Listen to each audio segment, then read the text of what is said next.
Hello everyone, and welcome to episode 372 of the MTG Goldfish podcast. I'm Seth, probably better known as Saffron Olive, and we have the full crew here this week, kicking things off with the owner of MTG Goldfish, Richard. How are you this fine Monday, Richard? Hey Seth, doing well. It's that time of the year where I'm like, is it COVID or is it allergies? So, oh well, hopefully it's just allergies. I'll be rooting for the allergies. But yeah, it is that time of year, starting to feel a little springish. Finally, the snow is starting to melt here in upstate New York, so exciting. But we got another co-host in Krim. Good morning, Krim. How are you today? Pretty much completely terrible because of the allergies. I get the worst allergies ever. So there's just like a constant feeling of like somebody driving a knuckle in my like temples. So, yeah, you know, business as usual every year. So that doesn't sound especially fun, honestly. Well, hopefully it'll be a good allergy season. Yeah. Anyway, today on the podcast, we got a couple of big topics. We had the Kamigawa Nyan Dynasty Championship yesterday, which is kind of the equivalent of a pro tour these days. And it was pretty interesting. So we want to talk a little bit about that. And then we're back in spoiler season by surprise for Alchemy, the Kamigawa edition of Alchemy started yesterday during the tournament. So we want to talk about some of the new Alchemy cards and then, of course, answer your fish mail. So that's the plan for today. Before we get into it, a reminder that our show today is brought to you by Card Conduit. And we've been telling you about Card Conduit, a great way to sell your Magic collection, and their curated shipment service that lets you sell your valuable cards with a reduced service fee for a while now. As long as your cards have a retail value of $2 or more, you can send in as many as you want and still just pay a 5% fee. Like with all of Card Conduit services, you don't got to sort your cards or grade your cards. You get to skip over all those hassles and just safely package everything up and ship them out, and you'll even get a detailed report with the results. So you can check out Card Conduit's curated shipment option as a way to buy list cards with fast processing, optimized prices, and the low service fee of just 5%. And you can even get another 10% off by going to cardconduit.com/mtggoldfish. Card Conduit, they're the easiest way to sell your Magic cards. So thank you so much to Card Conduit for supporting the show. And let's talk some Magic. Let's start with the Kamigawa Nyan Dynasty Championship. So did either of you guys get to catch any of this over the weekend, the coverage of the tournament? I did not know it was happening nor existed. That's an issue. Wizard should fix that part of things so people actually know. I heard other people say that as well. I did actually catch a little bit of it, but only day one. I didn't get to see much of like anything afterwards. Okay. Yeah, I watched it on and off on day one and day two while I was doing other stuff, so it was kind of going in the background. And then I actually watched most of the top 8 yesterday, and I gotta say, I was actually like shocked by not the gameplay itself, but how good the coverage was. I know it's kind of a tradition when Wizards does a big tournament, then we do a podcast and talk about all the things that Wizards did wrong with coverage. In this case, I got to give Wizards a lot of credit because I actually thought this was some of the best coverage that they had ever put together. Like, things were snappy. There were no long delays between matches. They had kind of interesting between match content. Some, kind of like cheesy questions about Magic cards and stuff, but still there was good filler content when they needed like a minute to get into the next match. They did some cool stuff with like the deck tech zooming in on cards. The commentary was good. So coverage wise, I was honestly blown away. Like, I didn't know that Wizards had it in them to put together such a good weekend of coverage. So definitely shout out to Wizards for improving there. Like, just a huge improvement even over a year or two ago, which kind of makes me excited for the possibilities of coverage. Like, maybe Wizards is kind of investing in this again. So that part was exciting. As far as the actual tournament, historic in Alchemy. This was the first time in a while we got to see Alchemy on the big stage. Richard, what actually performed well at this tournament? All right. I don't know, but I have the results. And somehow Orzhov Ventures won the championship. So sorry, what? After buffing Dungeon Descent to a power level that's at least 50x its original, it became Dungeon Decent. I would have never thought that card would win a Pro Tour. I mean, I guess in a world where you can buff stuff, all bets are off, but wow, the real version is like the worst card ever made, or one of them. It worked. They buffed a card. It became good and it changed. You know, it made an archetype viable, so viable that it won the championship. So it actually worked. So viable, huh? Okay. I have to imagine this is exactly what Wizards wanted. Like literally exactly. I watched the top 8 and I got to watch Eli playing the deck. And obviously Eli Cassis is just really, really good player. So obviously a good player playing it. But it was really, this wasn't some like, oh, there's a venture card in there, so it's a venture deck. He was really like turboing through dungeons. Like I think in one of the finals matches, he completed all 3 dungeons in his way. He even went through the big one, the one that takes like 10 steps to go through and then gives you like the mini omniscience draw 3 at the end. He even went through that one and actually pulled it off. So it was really, really cool. And I know people have mixed feelings about Alchemy and the nerfs or the buffs, but there's some part of me that really enjoyed seeing the mechanic work because it was just so bad in actual standard and the cards were so underpowered that no one could ever do. I tried to make it work. You tried to make it work, Rem, and it's just not very good. So it was actually pretty neat that Wizards could like twist a few knobs and suddenly this underpowered mechanic was functional and actually doing good things and playing out the way Wizards, I think, wanted it to, where it wasn't overpowered, but it was actually very functional. So in a weird way, actually made me appreciate Alchemy more. And I know people are probably gonna be mad about me saying that or whatever, but I thought it was really cool to get to see, you know, a venture deck actually be successful. And if it took a few, you know, nerfs and buffs and decoupling Arena from paper to make it happen, I don't know, maybe that's okay. Yeah. I mean, this is like, I've been in the minority with this, but this is exactly what I like about the idea of like Magic exploring a digital space. And yeah, like it's just hilarious to me that somehow, some way Dungeons actually was good. And I don't know if it's like all the dungeon cards that like literally every one of the cards that got like nerfed or buffed, it like got put into a deck list, or if it's that sweet new, or not even new, it's just that sweet Alchemy card, the 4 mana card. That like discards the highest CMC. It makes it so that like mid-range like can take out some of your best bombs, right? So I don't know, this I thought it was that card that broke out for me, not so much. I think that's why, because like the dungeon stuff was like whatever. Yeah, that card was all over and it looked really, really good. City Stalker Connoisseur, I think is the name of the card. The 4-drop that makes them discard their highest mana value card. Yeah, that card looked really, really good. I just got done complimenting Wizards and I'm looking at these deck lists on their site and none of the Alchemy cards actually show up. You can't hover them to see what they are. Yeah, that was and they show up under other on the site. So maybe I take back a little bit of that praise, at least as far as the deck list publishing. Yeah, that's so weird. I don't know how like the mothership isn't able to bring it up. You know what I mean? You know, they type these up, right? Like every Pro Tour, there's like typo and card names and player names and like deck names. And I'm like, how is this possible? Like someone actually types these up manually, apparently. So Seth, I have a question for you.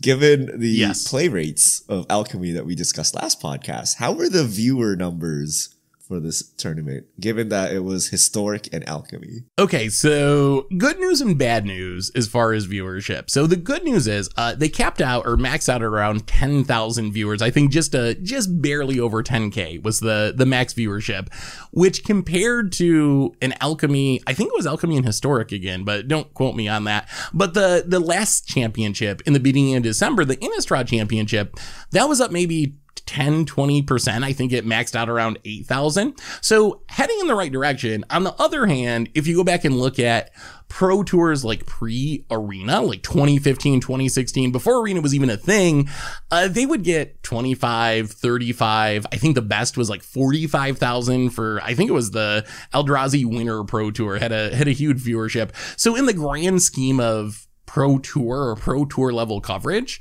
not great, but compared to the last tournament, heading in the right direction. So good news, bad news. I want to ask you guys, why do you think viewership is so low compared to where it used to be? It's really shocking to me that they made Arena, which on paper should make coverage so much better. Like, it's flashy and it's got animations and it's kind of to some extent, not as much of an extent as we would like, but built for esports. Like, that's the idea, is you can actually stream this and it doesn't look like Moto, like a spreadsheet. You don't got glare on sleeves. You can actually see what's going on. Why is viewership so much lower for arena tournaments than it was a few years ago before arena existed for paper tournaments? Do you think it's the formats? Is it because people don't really like Alchemy and they're mad about the nerfs and buffs in Historic? Is it arena? Is it organized play? No one has anything to strive for, so people just don't care about tournament play? Is it Commander? What do you make of this? Why is viewership so much lower than it used to be for events like this? I think competitive play just overall isn't that appealing, right? Like, anymore. Like, there's nobody knows what they're kind of like working towards, if they're even trying to work towards something, right? So that, at least that's my take on it. And yeah, there's also a mixture of some people that also just don't like Alchemy. Yeah, I think it's all the above. I think there's just so much more content. I think if you took the exact same Pro Tour, so like, the same decks, the same standard metagame or whatever from back then and played it today, it would get a lot less views because back then there was only so many things to watch on Twitch on that weekend. Nowadays there's like, 10 other esports tournaments, with double the prize pool happening at the exact same time, right? So there's just a lot more stuff to watch, a lot more competition. For this one though, I do think the formats do matter, right? Like, we see Dungeon Descent pop off, and let's say I don't play Alchemy, it's totally useless to me, right? Like, I can't even put it in my standard deck or my commander deck and have it do the same thing. Like, it's an actual different card. So I think that's part of it. Like, people maybe scout these games to get ideas for their commander decks or whatever, but then they can't play these cards. So man, like, I know I used to play standard just to find like stupid cards to put into modern, right? So like, it was kind of applicable, right? But now I'm like, what do I do with this Alchemy card? Like, I guess I could play it in Historic, right? And then that's it, right? You got Alchemy and Historic. So it's not as transferable. So I think that's part of it. And also just the play numbers we saw last week, that so few people play Alchemy. Having the flagship tournament be Alchemy, I think would limit that. I actually wonder what would have happened if they did standard. Like, I don't know if it would just been the same result. They got more or less. I'm actually kind of curious and wish they tried that somewhere so we would get an idea. Yeah, that would be interesting to see, just so we could compare those two more directly. I will say, and I know this is probably like hard right now because we're still doing the pandemic stuff and working through all that, but I think if this was a paper modern tournament, I think it would have gotten significantly more views. I would be surprised if modern would not outdraw Historic and Alchemy, which again is a little bit strange because arena is so pushed and standard's the biggest format on arena and all this stuff. But I think exactly what you said, Richard, like, these formats only apply to arena players. Like, yes, if you're an arena player, some percentage of you are going to care about Alchemy, and some larger percent are going to care about Historic, even though those percentages are small compared to standard. But that's still just a fraction of the Magic community, because all the paper players might not care about this at all. And we even see this sometimes reflected in our YouTube channel, where a Historic video is kind of at a natural disadvantage because some of the people that watch our YouTube channel don't really play arena and they play Magic online or they play in paper. So the Historic video just doesn't really have a ton of value to them. So I hope Wizards explores more possibilities, like as we're getting hopefully more organized play. We know there's a stream coming up in like 2 weeks or 3 weeks on the weekly MTG stream with Huey, who's running organized play now, to talk about organized play stuff. I really, really hope that when they announce whatever they're doing next, the paper is at least a part of it. Not that you should never do arena tournaments or never do Alchemy tournaments, but I really think there's a demand there for a modern tournament or a pioneer tournament, some of that kind of stuff in paper. I think we'll get a lot of views and be really, really hyped. It's been a long time since we've been able to see that, and I think players are just ready for that again. Yeah. I mean, what do you think if, like, even if it was like Pioneer, right? Like, I mean, I've been playing a lot of Pioneer recently, so I've been like kind of like pretty hype on it again. Ooh. But yeah, it's sweet, isn't it? Isn't Pioneer in a good place now? Yeah, like Pioneer's like really fun. But I mean, yeah, it is a little awkward just because a lot of like the viewership may not play Arena, right? And a lot of people just can't play Arena exclusive formats just because, well, the economy, right? There's so many people that are still kind of like priced out of the game just because how hard it is to like get in it. Oh, yeah, I was gonna ask, like, do you guys think it's a protest or a lack of interest?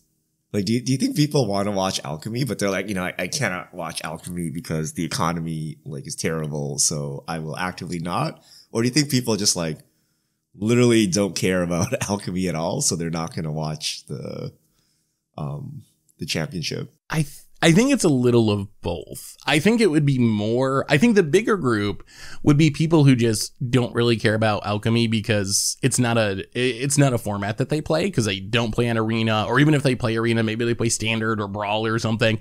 So I think that would be the bigger group, but I have definitely had people, when I've mentioned like, hey, I think I'm going to play Alchemy on today's stream, I've had people tell me like, well, sorry, like, I love your stream, I love you, but I don't watch Alchemy. This is my like protest essentially against Alchemy and the economy and all this stuff. So I'm gonna have to skip this one because it's against my morals or whatever. So I'm sure there is some number of people who didn't watch it in protest, but I would guess the larger number is like, hey, I'm a paper modern player, Pioneer player, and I just like, what do I care about this format? Like, none of it applies to me. The cards aren't even the same as the cards that I have in paper. They're playing with, digital exclusive cards.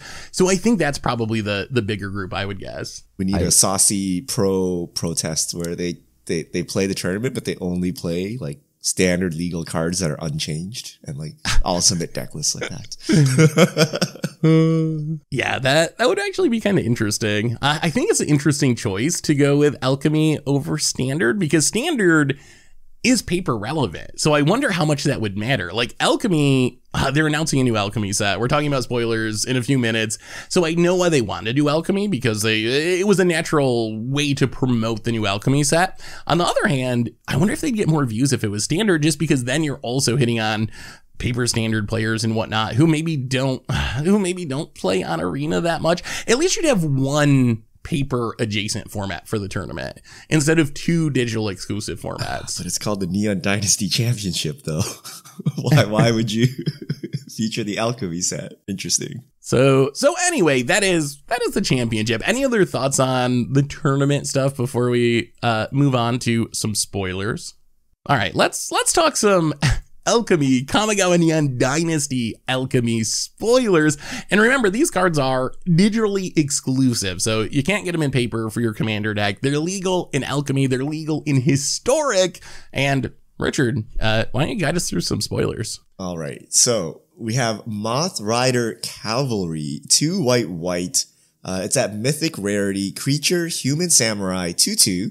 This spell costs 2 less to cast if you have no other creature cards in hand, or if the only other creature cards in your hand are named Moth Rider Cavalry. Flying, other creatures you control get +1/+1. This is sweet. So I love the Yeah. design of this, right? Like, this is just a fun digital card. Like I mean, I don't know about making more mythics and things that are desirable, but because like, the economy and whatnot, but like the card itself is really sweet. So I like it a lot. And like the whole idea of like a cycle of these cards. I feel like these could be paper cards. That's a weird part to me, because You can't check like the land hand. grant or something. Well, yeah, but you could just reveal the hand. Like, that would be a twist, I guess. You'd lose some information advantage there. But we have cards like Land Grant that are like, if you have no lands in hand, you can cast this, reveal your hand and cast it for free or whatever. So you could make it work in paper with a reveal your hand clause. Like, maybe that's too different. As far as the card itself, I still don't know what Wizards is doing with samurais in Kamigawa. Why is this another samurai that cares about going wide when the tribe's all about attacking with one creature? So I don't know why they keep doing it. Like, the samurais are just so weird and clunky and not so synergistic. And this is another one to add to the pile. The card, though, I feel like it's really good for token decks. I think that's the main home. What do you think about it in like a normal deck? Let's say you're playing White Weenie. Okay. And you have a decent amount of creatures, and there's some chance that you'll curve out and cast your hand before you play this, and this will be the last card you cast and it'll get a discount. But a lot of times it's going to be 4 mana. Is that in the conversation, or does it have to be 2 mana for it to really be worth it? I mean, I think the fact that it's just good because it could be 2 mana, right? And even when it's 4 mana, I guess it's not the worst thing in the entire world, right? Like it's a body that flies and it can kind of pump some stuff. So sure, like I'm on board with it. So you would play it in a normal deck. Yeah. You don't think it has to be like a full build around, Nope. no other creatures in the deck or something like that. Yeah, like I think it's just fine on its own. Like I don't think you need to like build around it at all. This card is sweet. I think. What do you think, Richard? I think this is good. So even if you don't build around me, like your worst case is on turn 4, you play this for 2 mana, and then you have 2 extra mana for your combat trick to like finish the game. So like it is still relevant even if you're playing it, quote unquote fairly. So I think this card is actually pretty good. I do agree with Seth. This doesn't actually make any sense. Why does it not thematically work with the loner mechanic or, the single attacker? I don't know. This chalk it up to being designed after the fact, not by the core team that made the set, right? Like that's probably an Alchemy thing. But they could have just easily not made it a samurai, right? They could have just easily made it like a human moth or whatever the heck this thing is, right? So I don't know, but the card looks good. Even the fair way, right? And then the unfair way is you just have like token producers or something, and then you just play this as a 2 mana 2/2 flying that pumps. But Banalish Marshall was fine, right? 3 mana 3/3 that pumped. So this seems Yeah, I mean, and I guess if you consider Intrepid Adversary sees a lot of play. Yup. And at 4 mana, it's kind of very similar. Like 4 mana, you get to pump your team +1/+1, and you get a 4/2 ground creature. This gives you a smaller creature, but it has evasion. So I guess even fairly, it's probably not too bad. Although I think if you play it unfairly and you're playing a bunch of Wedding Announcements and Azeka's Chariots and like minimal creatures in your deck and you're casting this for 2 mana, then this card is pretty above the curve. Like at 2 mana, this card's great. Or you just get the nut draw where you're playing a normal deck, but you have 3 of these in hand for some reason, right? Yes. Moth Rider Tron. Yeah, right? Got him. All right, next up, we have Forceful Cultivator, 2 green, 2/3, Mythic Snake Shaman. It's part of the same cycle, so this spell costs 2 less if there are no land cards in your hand. When it enters the battlefield, search your library for a basic land, put that card onto the battlefield tapped, and then shuffle. I hate this so much. I hate this so much. think this card is made for me. I love my greedy 1 land keeps. And this is a card that can bail me out when I keep a hand that I probably actually shouldn't keep by turning into like a super powered rapid growth.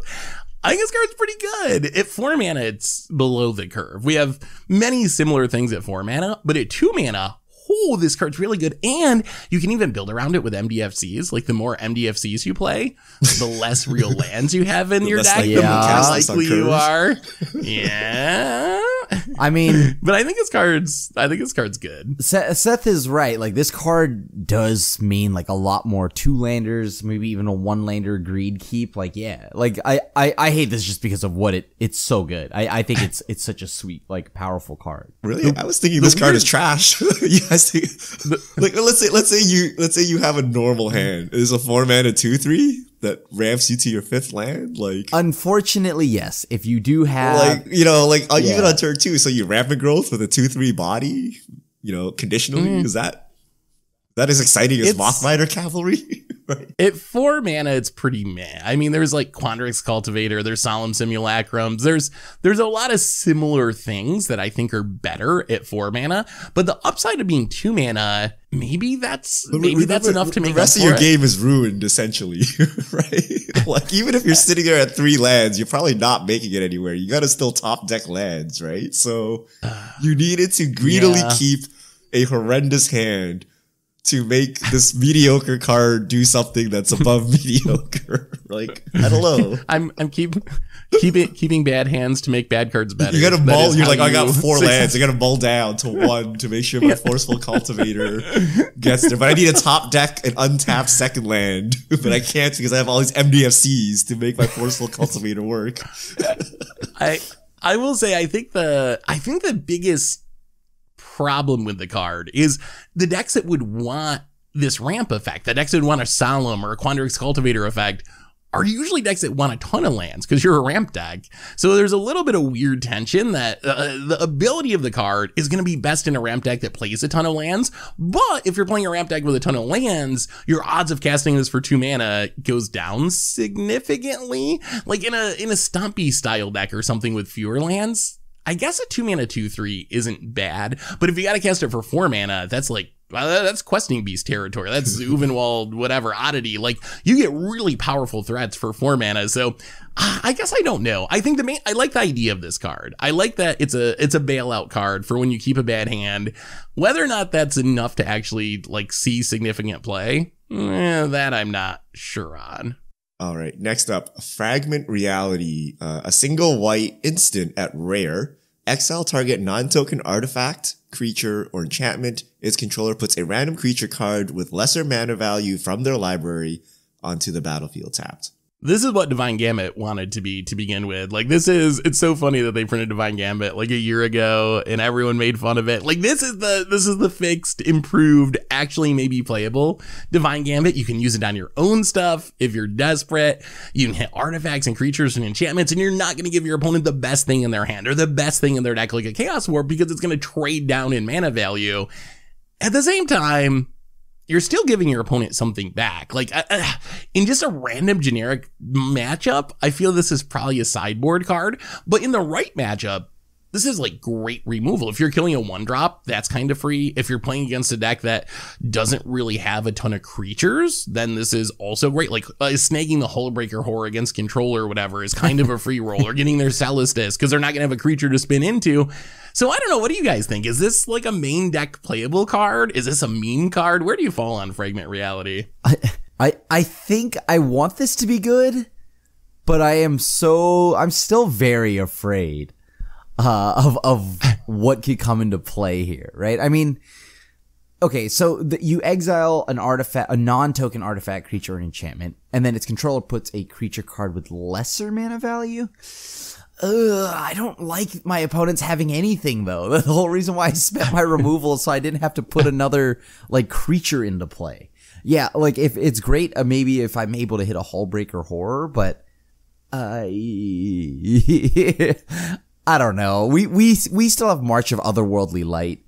I don't think I need to play this. This could be like a sideboard as a worst case scenario. I need like a temporary pause or like just like a little bit of time, because essentially you could stop one thing for a turn and then it spawns something else. Yeah, I would think it's an emergency button for control decks. Like maybe you like snag an enchantment and then you sweep the board with everything. Or you use it against a 1-drop. But yeah, like killing a creature and getting another creature is not ideal, but it is random. It's not getting like the best creature out of their deck, right? It's just a dirtily card. So like if your opponent has a combo or something, right? Or some insane synergy, you break it up and give them a random card. So maybe it's fine. I'm thinking it's better than it's worse. Like I think it's not that bad, right? I think it has some point.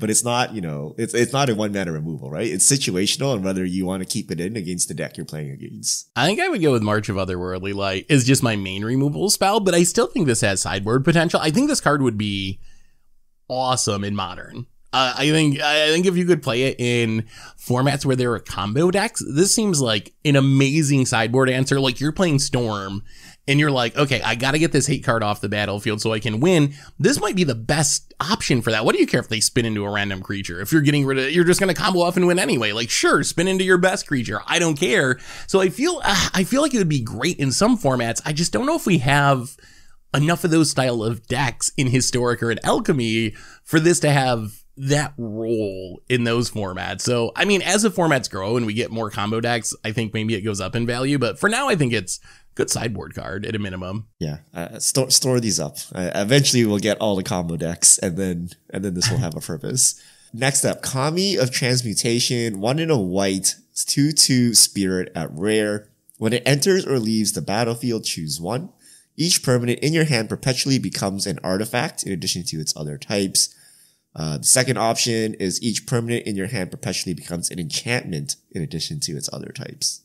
Hey, hold on. Let me. I have no idea. Is there a combo? I have no idea what to do with this card. There's got to be, this card just got spoiled, so I haven't had time to really think in depth about like what combos and synergies there could be with it. I guess you can like turn all of your stuff into enchantments so they trigger an enchantress or something like that. At the same time, you're potentially turning on your opponent's like disenchants and like narrow remove. All of a sudden everything's dying to Prismari command or whatever because you turn all your stuff into an artifact. So there's some like downsides to it as well.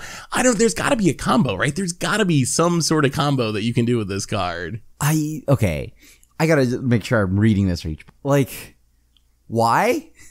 I don't know. Like, why would I want to do this? This just seems like kind of weird. So Mycosynth Lattice is a how much mana spell, right? Like, but that's essentially what this is doing for you, right? But so many of the combos with like Lattice or Liquid Metal Coating are about turning your opponent's stuff into artifacts rather than your own stuff. I think that's what makes it tricky. Is it's not like, oh, I can turn your thing into an artifact and then shatter it or whatever with my artifact removal spell. So you're only hitting your stuff, which makes it a little bit more challenging to figure out the combos. There's got to be something though, or else why would they even just all his glitters is pretty strong with this? No, like there you go. Yep. But I'm sure there's something like if you have like I don't know, like think of all like the artifact like an Urza or something like construct tokens, like anything, right? Like just randomly doing this, provided you don't get blown out, right, by your opponent. Like I think this is a really strong ability. So strong that I'm wondering why it's on a 2-mana 2/2. Like I think like the lattice effects, like yes, those are used to lock your opponents out, but look how much mana they are. Like the ability to turn everything into an enchantment or an artifact, I think is really strong. What if you just play like a stupid enchantress deck or something, right? Now all your lands are enchantments, right?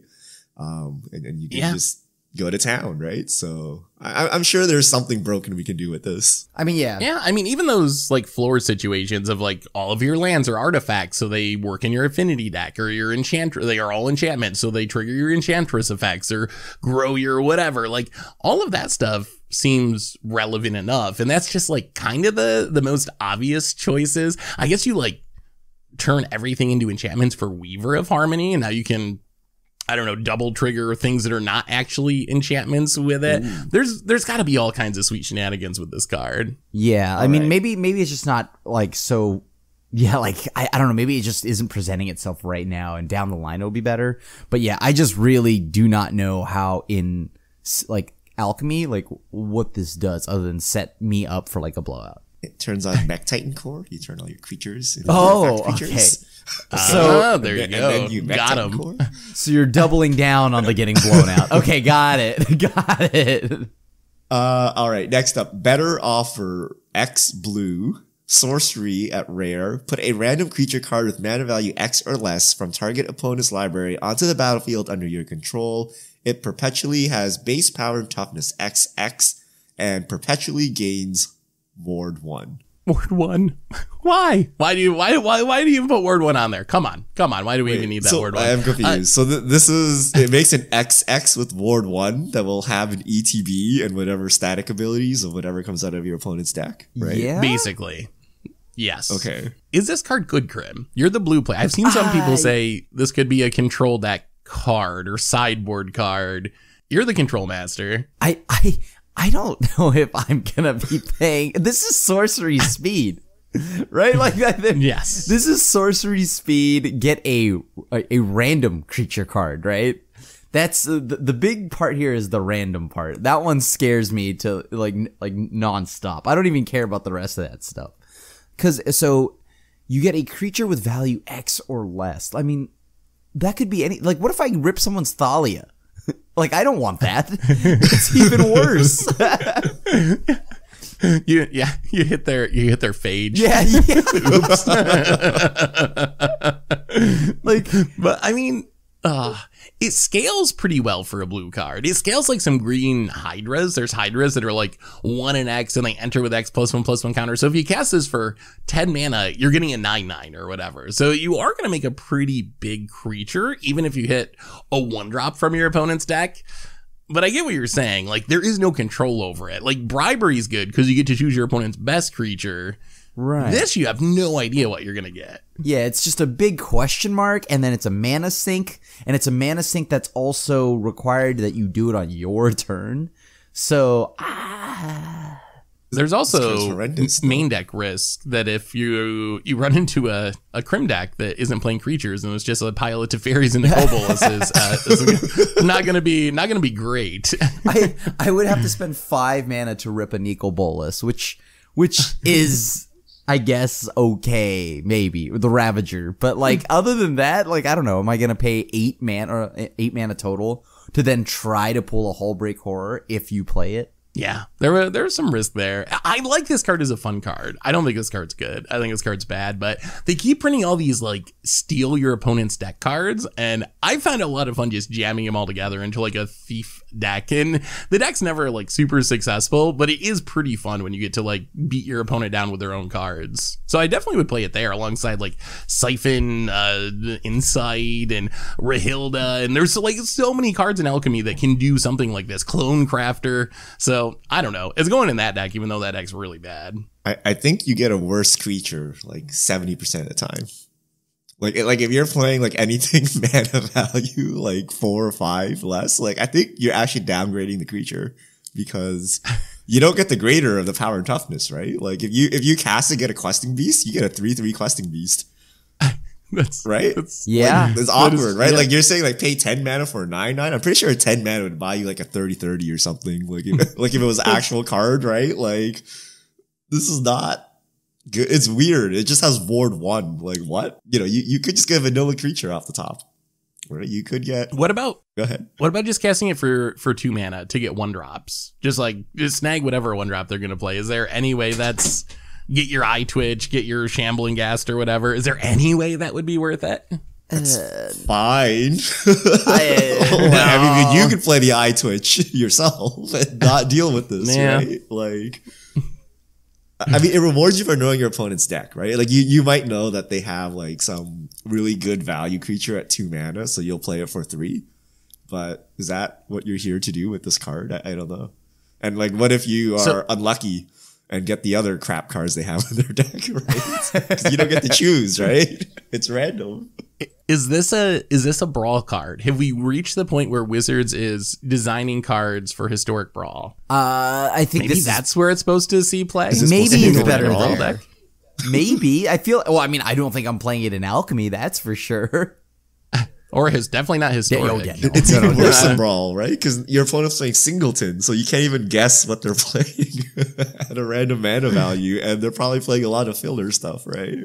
Yeah, that's true. All right, maybe it's just bad. If you could target yourself with it or something, it might have more point. Or if it was an instant, I think it'd be good. Like if you could do the same exact thing at instant speed, then we'd be talking for control decks, I think. All right, next up, Kami of Morning, 2 in a black, 3/2 spirit at rare. When it enters the battlefield, target creature you control or creature card in your graveyard perpetually gains. Whenever a creature you control with greater mana value than this card dies, return this card from your graveyard to the battlefield tapped. This card's so sweet. This has got to be one of the most interesting cards that they've revealed so far. So it reanimates or prevents something from dying, right? It's kind of like a scrap trawler almost, but you get to choose the thing that gets scrap trawler. But yeah, essentially it reanimates or prevents something from dying. I think there's potential in like sack decks, like you play it on your whatever, your Croxa, and then your Mayhem Devil dies, and you get back the Croxa and get the trigger again, or Cat Oven style decks. There's also combos. They're kind of like 4-piece janky combos, but if you have a free sack outlet, there's some things that you can like loop 2 creatures from the graveyard repeatedly. Vesperlark and Slingang Lieutenant, for example, would be one of them, where you just Vesperlark gets back Slingang, then you sack the Slingang, and that'll get back the Vesperlark, and then you do it again and drain your opponent out of the game. Again, it's like 4 pieces, so probably not going to break any formats, but I think this card's sweet. I really like this card, like quite a bit. And you could probably even just play it fairly. Like just play it fairly and trust that your stuff's going to die throughout the game and you're going to get some things back for extra value. I feel like this card will be broken because it's like perpetual, right? So I think there'll be some weird combos with this. It's hard to understand, but I'm sure there's something you can do with this because you can just loop things infinitely. So I think people might hate this eventually. It seems cool, but this seems kind of problematic to me, but we'll see how it goes. Yeah, I'm not sure on this yet. This is like an interesting card because I'm more so wondering the shell around it, like what would get played with it.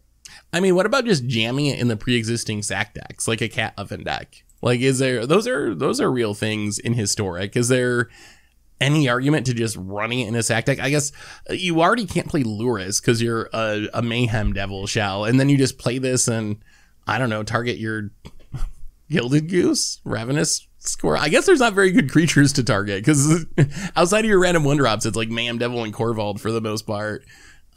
So maybe that's not going to be good enough. Yawgmoth in Historic? Maybe Yawgmoth is the way to go. I think there's got to be something. There's got to be something with this card. I do agree with Richard that this might be the most likely to be broken out of the cards we've seen. When we're talking about like what needs to be nerfed a few weeks from now, keep an eye on Kamigawa Morning. Yeah. All right. The heck is this? Okay, Bellows Breath Ogre, 2 in a red. Artifact creature, Ogre Shaman, 3/3. Starting intensity 1. Whenever Bellows Ogre or Bellows Breath Ogre attacks, it deals damage to equal to its intensity to any target, then perpetually increases its intensity by 1. The hex intensity, is this new? So yeah, this is new. Yeah, that's They could have put like a counter on it that just had that call it intensity for flavor purposes. You gotta make it digitally exclusive, Richard. If they got a counter, it could be a paper card, and the whole thing falls apart. Is it new for Bellows Breath Ogre, or was it introduced? Yeah, this is the first time we've seen intensity. Wow, so much intense. Such intense. I kind of like. Okay, memes aside, I think I like that. So it's a 3-mana 3/3. The first time it attacks, you ping something for 1. Right. The second attack, you'll shock something. Third attack, you'll lightning bolt something. And it's any I mean, target. that doesn't seem that bad. Yeah, any target, so I like that. I mean, we'll see how we feel about a 3-mana 3/3 that doesn't have haste or anything like that. And it's on attacks. So I'm very curious how that plays out. Otherwise, I mean, it could be pretty sweet, though. Can I artificially increase its intensity somehow with like a doubling season or something? No? Not that we know of so far. Like, it's not a... Well, we'll have to get the official rulings, but I don't believe it's a counter. It's not. I think it's just a line of text on Arena. So I don't think any of those shenanigans would work with it. We'll have to... Maybe they print something that makes a creature more intense, so doubles a creature intensity. It's pretty intense. You could have made it anything else and it could have synergies with other cards. I don't know why they wouldn't just do it with counters. Like, it seems like you could just have it attack and add a charge counter to it or something. I guess the only thing that wouldn't work is the perpetually thing, but counters are perpetual, so the only way they would make a difference is if it dies and gets reanimated or gets blinked or something. This one feels very close to a paper card to me, or something that could be a paper card. No, because so if you so if you Kami of Mourning it, okay, and it's intensity 5, but you're somehow not dead, and you reanimate it, it keeps its intensity, right? Yeah, it's perpetual, right? It is a difference between counters. Or let's say you bounce it back to someone's hand. When they redeploy it, it has its previous intensity. So I think that's right. That is right. Yeah. So you can somehow charge this sucker up, right? Like, somehow if your opponent is not dead and you have like high intensity, you get to keep it. So it does something. I like that it can snipe blockers. Yeah. Like, I think that'll be its main use, is like sniping a blocker so you can keep attacking and snowballing it that way. It could definitely be good enough for like a red aggro style deck or a mid-rangey style deck. I like this. This is the most exciting card I've seen. Yeah. Like, this so definitely dumb, but I'm like, plays more. Big fire out of his mouth. Look at his belly. It's like lighting up and it stays lit up the whole game. And it only gets bigger. Perpetually. All right. Next up, Foundry Beetle, 1 and a red, 2/2. At rare artifact creature equipment insect, first strike, equipped creature has first strike. At the beginning of your upkeep, a random artifact card in your hand perpetually gains. This spell costs 1 less to cast. Reconfigure a single red. I think this card's bad. It looks especially bad compared to Fearsome Whelp from Last Alchemy, which gave all of your dragons one less to cast in the same manner, also on a red 2-drop.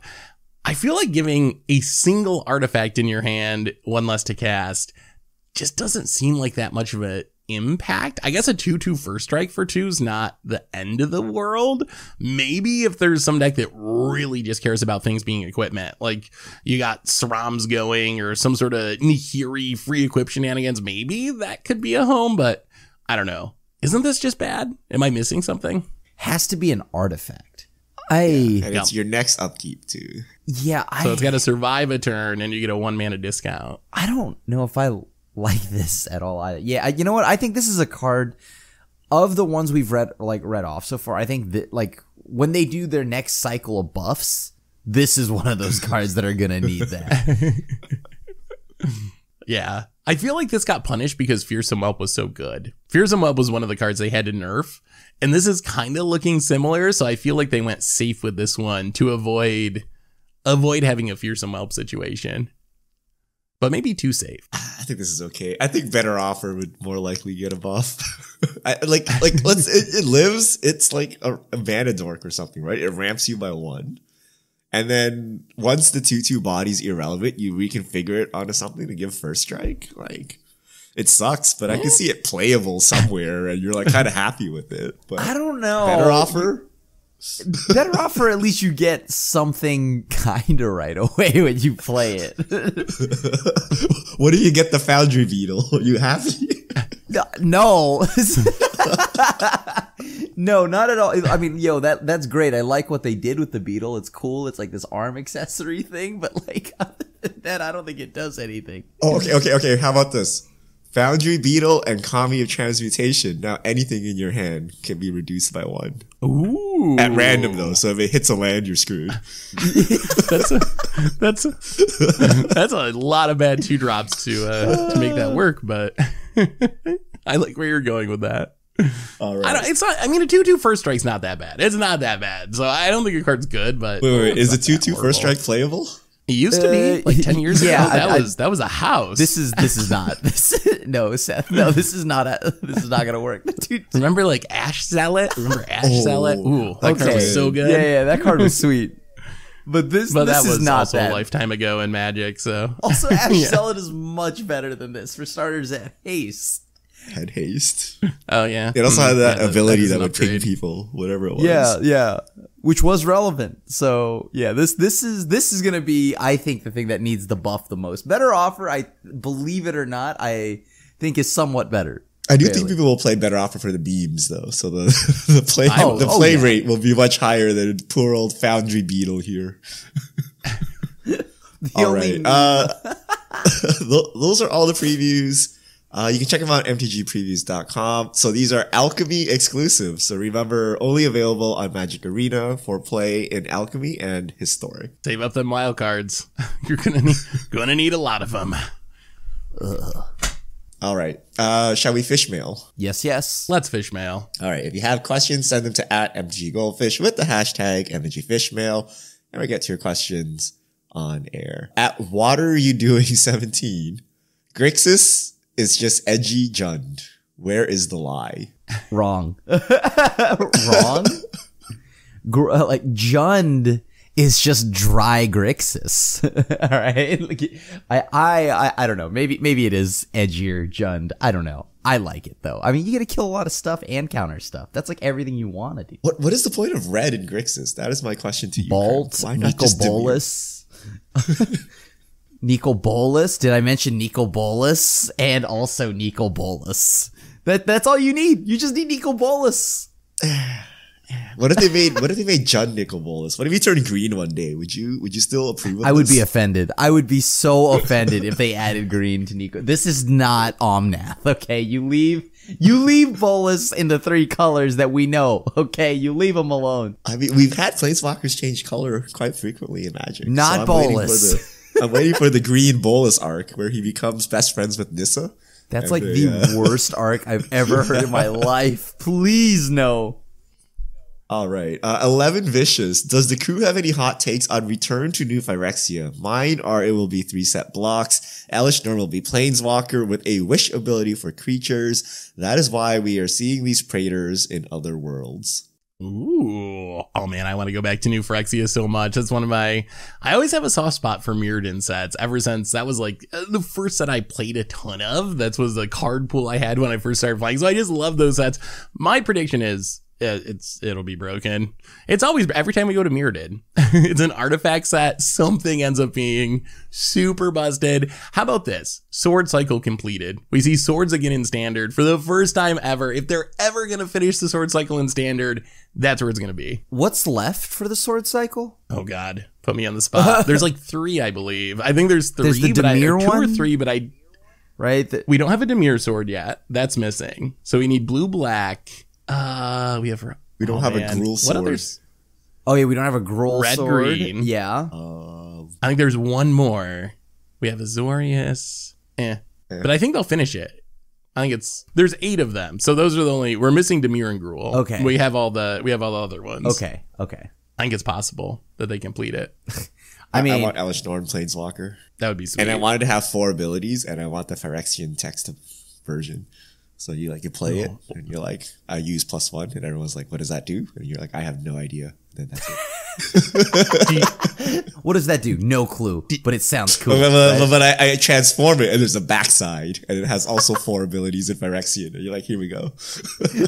now we're cooking. Okay. But it's the Japanese Phyrexian. Do you think Phyrexian mana will come back? I know we got the one symbol in Tameo, but do you think it'll actually be like a real mechanic? I have to believe 0 chance. 0 chance. They're not gonna. So either it's unplayable, and what's the point of making it, or it breaks everything, and then they're not happy with that either. Do you think they'll mess with Phyrexian mana? I mean, we just got Tameo. That's such. Okay, I know that's a flavor thing, right? And I think it's meant to throw us into thinking that okay, yeah, they're probably going to bring it back, but I'll bite. I have to believe. I mean, come on, that'd be kind of cool to see it again, right? Or maybe I think I want to see it, but I actually don't want to see it. I'm going to say they bring it back, but it's all going to be Tameo style. I don't think we'll see any color pry breaking Phyrexian cards. Those are the cards that were really overpowered. Is you can pay colorless mana in life for Dismember or Gitaxian Probe or whatever. So I think they'll bring it back, but I think you're always going to have to pay colored mana along with the option to pay some life. That's going to be kind of like they did with Tameo essentially. So I think it comes back, but nerfed more or less. Well, you did say they always break the sets when they come back to New Phyrexia, so Phyrexian mana seems like a way to do it. I just hope they do something new. I mean, we've seen the mechanic; it's cool and all, maybe not, but do something new. Why not? Next question, Paul Nada. If Arena implemented a wildcard exchange system, what do you think a fair exchange rate would be? 3-to-1 seems fair to me. 3 uncommons for 1 rare, 3 rares for 1 mythic. Ooh. Be generous. How many common wild cards do you have? 8 billion? I think it would be a lot. To get from because that would mean if you had 12 common wild cards, you could get a mythic. Yeah. I'm pretty sure on Hearthstone, if you want to try to dust your lowest rarity cards and get your highest rarity cards, it's 20, it's or something. 10 dust, I think. No, it's 5 dust for a common, right? And you need 1600, I think, for a legendary. Yeah. So you're looking at well over 100. You're looking at a big number. So I think it would be a lot more than that. I don't think Wizards is going to let us easily turn commons into mythics, because I think that's how they make a big part of their money, is a higher rarity, cracking packs to get the last wild card you need. So I'm going to say a number that people would not be happy with. 3 uncommons for a rare. What if you kept the pack ratios? Well, 10 commons to 3 uncommons to 1 rare to, I don't know what the mythic ratio is, 1 in 8 or whatever. That could actually work. That still might be a little bit generous from Wizards' perspective. Yeah, but would that be too generous? It's too generous still. I don't think that it's got to be more. Do you think they would ever do this? No. First off, if they were to do it, it would be some absurdly high number, right? It'd have to be, because Like, yeah, like as we were just mentioning, it was 5 dust, a common. I mean, everybody right now probably has more common wild cards than they can use. We're probably like everyone's like I think I'm sitting at like 200,000 or something like that. I don't know. So like you've got a lifetime of common. Wouldn't you trade like 95% of your common wild cards for a single rare? I would trade all of them for a single mythic at this point, right? Like they're like worthless, right? Like maybe you don't draft to do set. You might need 8 or something to make something, but like that's it, right? Like the rest are like utterly useless and they're so common, right? All right, here's some arena numbers that I think are relevant. To open the vault, in the vault you get a mythic wild card, 2 rares, 3 uncommons, 4 commons, something like that. But you need 909 extra commons or 303 extra uncommons. And that's to get 1 mythic, 2 rares, and a few lower rarity cards. So I think that Wizards would be looking at 250 commons to trade up into a mythic or something like that. I think the number would be, based on what they're doing with the vault, it would be a very high number. I think we're more likely to get them to sell us wild cards, honestly. Yeah. Which I still think people will not be happy about how much it would cost to buy like a single mythic wild card. But I think that would be a more likely change than trading in commons, especially now, because we got the issue now that we got people like Krim or people like me that do have just like a ridiculous amount of common wild cards. They would have had to implement it, I think, from the start and had the rates be set from the start. Cause now there's just such a huge stockpile. I probably wouldn't have to buy cards for like the next couple of sets or something if I could just turn all my commons into mythic wild cards and rare wild cards. And I don't think Wizards wants that. Yeah. What's wrong with rewarding your most hardcore whales? I would love it. Oh, yeah. I would love it, but give me 250. Are you kidding me? I would be I'm on curious, board with how that. much for a rare wild card or a mythic wild card would you want to pay, and do you think Wizards will charge? Oh, all right. I would want to pay, and this is going to sound ridiculously high, but it's based on how much I have to pay already. I would be perfectly fine paying $5 for a rare and $10 for a mythic. I know that's way higher than what most people think, because I've actually asked people about this before, and a lot of people are like, I think we should get 5 rares for $1 or something, like really, really low numbers that I don't think are going to happen. I would be fine with 10 and 5 if I could just get the exact card that I needed. I think Wizards would charge more than that. I think we'd be looking at like 20 and 10, something like that. I think Wizards is going to charge a tax essentially for the convenience. So I think it's got to be more expensive than opening packs, or else why would you ever open packs? Yeah. And I see, I look at it more like they're probably going to make it like they I don't know if they'll ever sell just straight up a single card. What they'll do is they'll probably sell it like treasure vaults, right? So okay, you can buy a vault and the vault is $20. Oh. Okay. That's how I mean, that see would be them pretty good. doing it. That's just a battle pass, right? They Yeah, just put more pretty stuff much on the battle pass and charge you for it. So looking at deck lists, right? Like roughly, I'm seeing decks with like 35 rares, 42 rares. That would put your deck somewhere between like $150 to $200 if you just straight up bought like rare wild cards. So I mean, that doesn't seem like too unreasonable. I mean, that's roughly close to what paper decks cost, I would say. And you don't get the upside of being able to sell your cards, but it would just be so much easier for getting like the last few cards you need. That's where I run into the biggest trouble, is like having all the deck except for like 2 mythics, and then the only way to get to mythics is like open 60 packs to try to get a couple of wild cards. So it would make it so much easier for people just to finish decks, and I think that would help Wizards because it would incentivize people to buy more cards. Because if you're in that position where you're like, okay, I need 2 more mythics to finish this deck, what are your choices? Like, scrap the deck and play something else, play the deck suboptimally, or open a ton of packs. If you could just buy the wild cards or buy a vault to get the wild cards, I think a lot more people would be like, all right, this sucks, but I'm going to spend the money to finish the deck so I can play it. So I think Wizards might actually make more in the long run if they did do it that way. Yeah. And people will be not as upset. They'll probably still be upset, but like you can just cap how, like, let's say you can buy 5 rare wild cards a week or a month. So you're forced to open some number of packs, but if you just need a couple of cards, you can buy the wild cards to finish it. And that's what Runeterra did, right?